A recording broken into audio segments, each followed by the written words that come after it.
Sumainyo ang Panginoon. At sumaiyo rin. Ang mabuting balita ng Panginoon ayon kay San Mateo. Papuri sa iyo, Panginoon.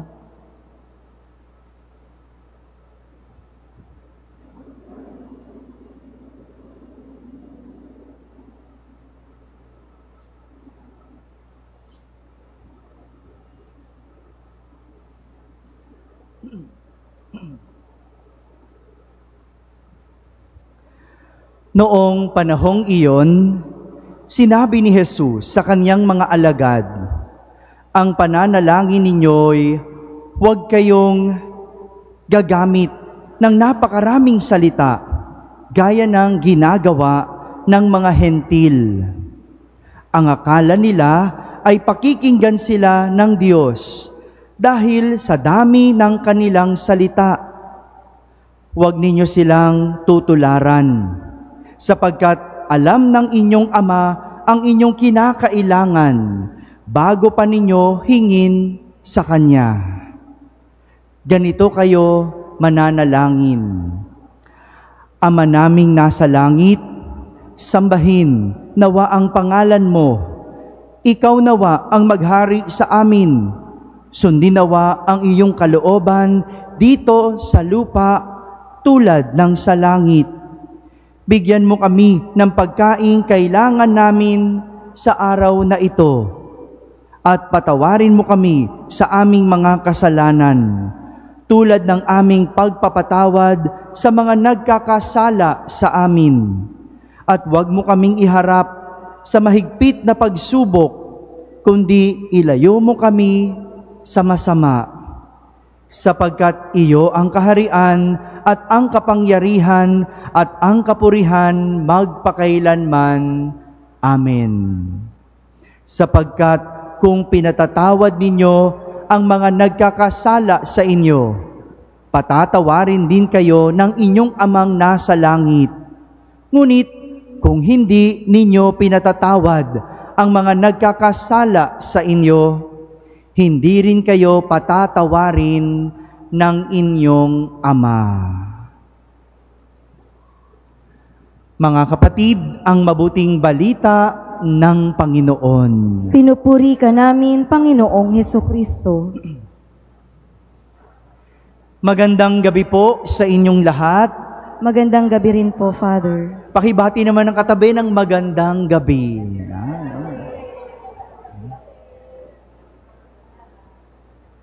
Ikalawang araw ng ating pagnonobena para sa ating kapistahan ng ating patron na si San Jose.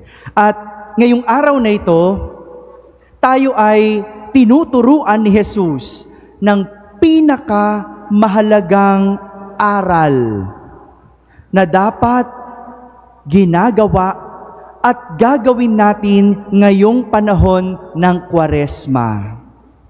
Alam niyo po kung anong aral na iyon? Hello. Tinitest ko lang po kung may kausap po ba ako. Ha?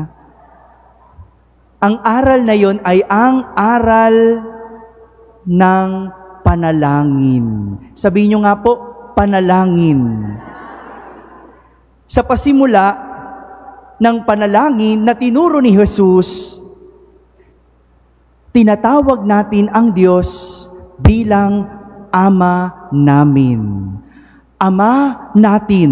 No? Ibig sabihin, pinapapasok tayo ni Jesus sa kanyang pamilya. Hinahayaan niya tayong tawagin ang kanyang Ama na Ama namin. Dito pinapakita na ang Diyos ay isang Ama. Ang Diyos ay isang Ama. Hindi po ba? Sino sa inyo ang may mga anak dito na ang tawag sa inyo bilang magulang ay nanay? Meron bang ganun sa inyo, 'di ba? No? Uso kasi ngayon, 'di ba, yung tita, pakisabi naman kay tito, 'di ba? Ganon, yung anak mo, yung kaibigan niya, ang tawag sa mga magulang ay tita at tito, 'di ba? Yung magulang ng kaibigan, 'di ba? Pero anong pakiramdam pag tinawag kang nanay? Anong pakiramdam pag tinawag kang tatay? Di ba iba? Iba kapag tinawag kang Aling Mering, di ba? Iba pag tinawag kang Tita Claire, di ba iba? Kesa sa tawagin kang Nanay Mering, di ba ganon? Di ba? Parang mas close kayo. Tatay Berto, di ba? Kumpara sa Tito Bert, di ba? Ibang pakiramdam. Yung pakiramdam na kasama ka sa pamilya, kapamilya ka. Hindi lang magulang ka ng kaibigan, kundi isa kang pamilya. Isang pamilya. At ganito, ang pinaparamdam sa atin ni Jesus, ang tawagin ang Diyos na Ama namin. May tatlong katangian ng Diyos bilang isang Ama ang ipinapakilala sa atin ni Jesus. Tatlong katangian. No? Hinihiling ko po, no? Tapusin nyo itong tatlong ito. No? Pakinggan ninyong mabuti. No? Pag nakaapat ako, pwede na po kayong matulog. Okay lang po ba yon? Ha? Pero pag nakakaisa pa lang ako, bawal matulog. Ha? Gigisingin ko po kayo. Ha? Nakikita ko po kayo. Okay po ba yon? Deal? Simulan natin. Unang katangian, ang Ama ay isang pinuno. Sabihin nyo nga po, pinuno. Sinasabi natin sa panalangin, sundin ang loob mo dito sa lupa para ng sa langit. Sundin ang loob mo. Bilang pinuno, ang Ama ang nasusunod. Tama po ba? Dahil siya ang nasusunod, siya ay nagpapasunod. Tama? Bilang tagapagpasunod, alam niya kung saan dadalhin ang kanyang pamilya. Alam niya kung ano ang dapat ituro sa pamilya. At bilang Ama, alam niya kung paano pamunuan ang isang pamilya. Ganyan po ba ang inyong mga ama sa pamilya? Hello. Parang hindi maka-agree yung iba sa akin di ba? No, hindi tumatango no? Kumukunot yung noo, no? Nung sinabi kong ang isang ama ay isang pinuno, kumunot yung isang no? Yung noo nung nasa harapan ko Nung sinabi kong ang ama ang nagdadala sa pamilya sa kabutihan, no? Parang tumaas yung kilay nung nandito sa harapan di ba? Ganyan ba ang inyong ama? Ganyan ba ang ama sa inyong pamilya? O baka naman baliktad na ngayon, ang ama na ang sumusunod sa anak. Tama ba? May ganyan. May mga anak, pag hindi nasunod ang gusto, iiyak. Iiyak ng malakas, magdadabog, maglalayas. Kaya anong gagawin ng ama? Sige na, susunod sa anak, di ba? No? Hindi mo ibigay yung cellphone, magwawala. Kaya para tumahimik, ibigay na lang. No? Alam nyo po, meron akong, bubukingin ko na. No? Bubukingin ko na sarili kong pamilya. Meron akong kapatid. Yung kapatid ko po, may anak na kambal. Tuwing magbabakasyon sa amin, pagbakasyon, no? Tuwing pupunta sa bahay namin, no? Napapansin ko, sabi ko, lahat ng mga pamangkin ko, cellphone ang cellphone. Sabi ko sa kanila, bakit hinahayaan nyo mag-cellphone? No? Sabi, bakasyon naman, Father. No? Ano namang gagawin nila? No? Bakit hindi na lang mag-color? No? Yung coloring book, no? Kasi ganun ako nung bata no? Drawing, color, sulat ng pangalan. No? Bakit di nyo turuang mag-ganon? Para makabuluhan naman ang gagawin. No? Sabi, kasi iiyak pag kinuha ang cellphone. Sabi ko, kasi sinanay nyo sa cellphone. Lagi siya sabi sa akin, kasi hindi ka magulang. Kaya hindi mo alam. No? Napapailing na lang ako, oo nga, hindi ko talaga magiging alam. Kasi hindi ako magulang. Pero tingnan nyo, sinong nasusunod? Ang bata. Pag hindi nasunod ang gusto, magdadabog, iiyak, magwawala. Kaya baliktad ang mundo. Sa pamilya ngayon, ang magulang ang sumusunod sa anak. Pero, meron din namang iba. Iba naman ang sa iba. Meron naman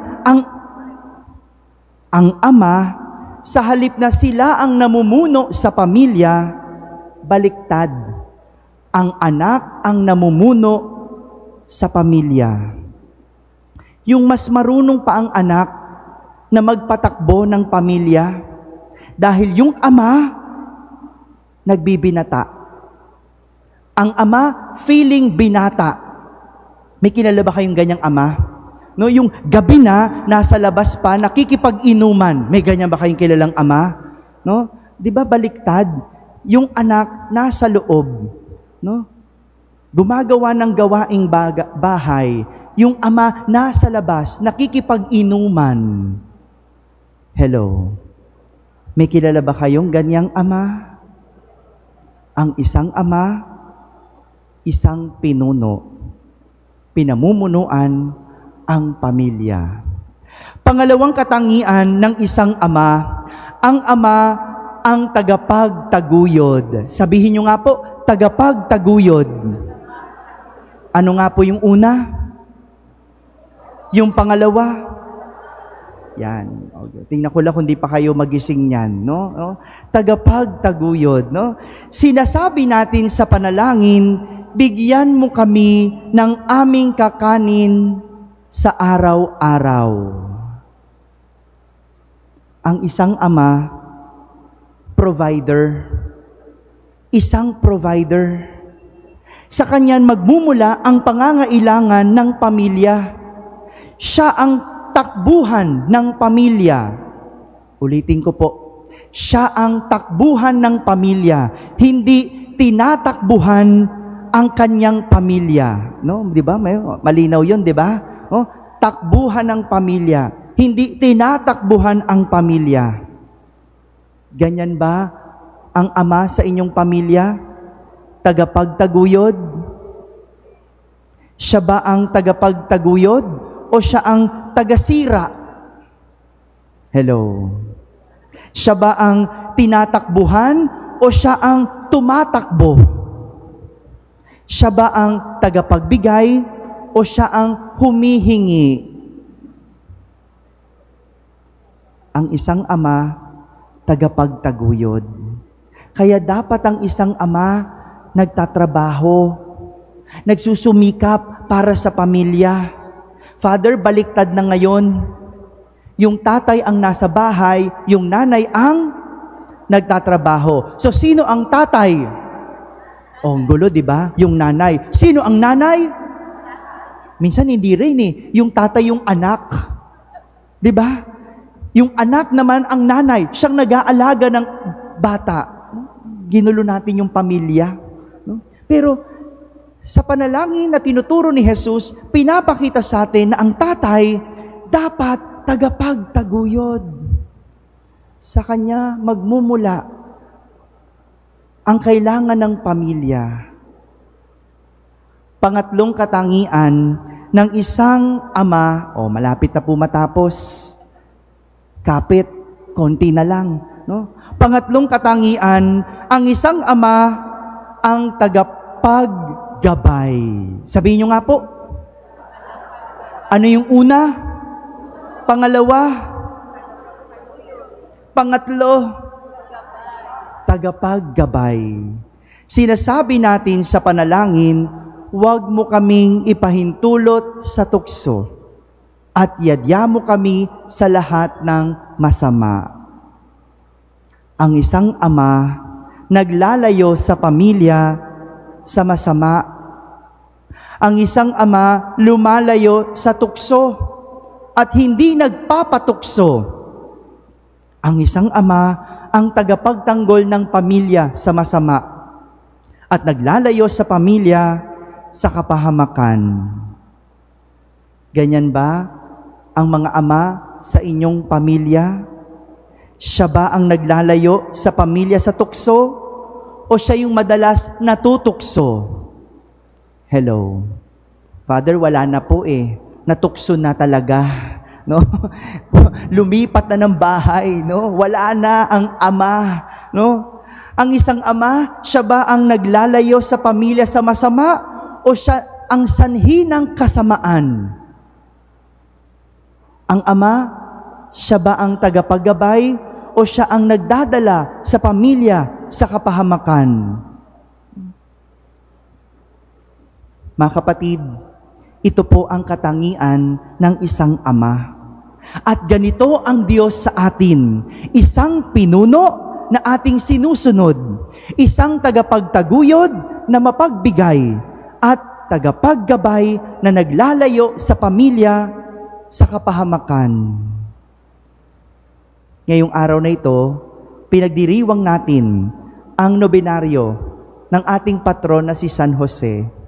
Siya ay isang esposo ng mahal na Birheng Maria, pero siya din ay isang ama kay Jesus.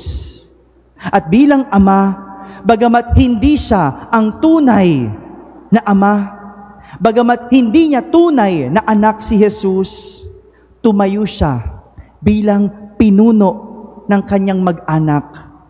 Siya ang nagpalaki kay Jesus. Siya ang nagturo ng maraming bagay kay Jesus. Si San Jose ang nagtaguyod kay Maria at Jesus. Sa pagkakarpintero, binuhay niya ang kanyang mag-anak. Bagamat simple, pero marangal. Hindi marangya, pero matuwid. Si San Jose ay naging tagapaggabay ng kanyang mag-ina. Naalala nyo, nang manganib ang kanyang mag-anak, dahil pinahahanap ni Haring Herodes ang sanggol na si Jesus, itinakas ni San Jose. Inilayo sa kapahamakan ang kanyang mag-ina. Pinagtanggol sa kasamaan si Jesus at Maria. Dahil si San Jose ay isang tagapaggabay. Ganyan ang isang ama. Iyan ang isang ama. Ganito po ang ama. Ganito maging ama. Kaya kung hindi mo kayang maging katulad ni San Jose o magpakaama, huwag kang magiging ama. Hello. Yung mga nandito po, no? Alam ko, mas marami ang babae, no? Kung hindi mo kayang maging ama, huwag kang maging ama. Dahil ang pagiging ama ay isang bokasyon. Hindi lang yan isang gusto. Marami sa atin gusto magkapamilya. Pero tingnan mo, tanungin mong sarili mo, para ka ba sa pagpapamilya? Kaya marami sira ang pamilya. Kasi hindi marunong maging ama. Hindi marunong maging ina. Ito ang tinuturo sa atin ng panalangin na Ama namin. Ang magkaroon ng katangian ng isang ama na makikilala natin sa Diyos na tinatawag nating Ama namin. Amen. Amen. Muli, tatlong katangian ng Ama: pinuno, tagapagtaguyod, at tagapaggabay. Yan ang ating Diyos na tinatawag nating Ama natin. Sumainyo ang Panginoon. At sumaiyo rin. At pagpalain kayo ng makapangyarihang Diyos, Ama at Anak at Espiritu Santo. Amen. Tapos na po ang ating pagdiriwang, humaiking taglay ang pag-ibig at kapayapaan ni Kristo. Salamat sa Diyos.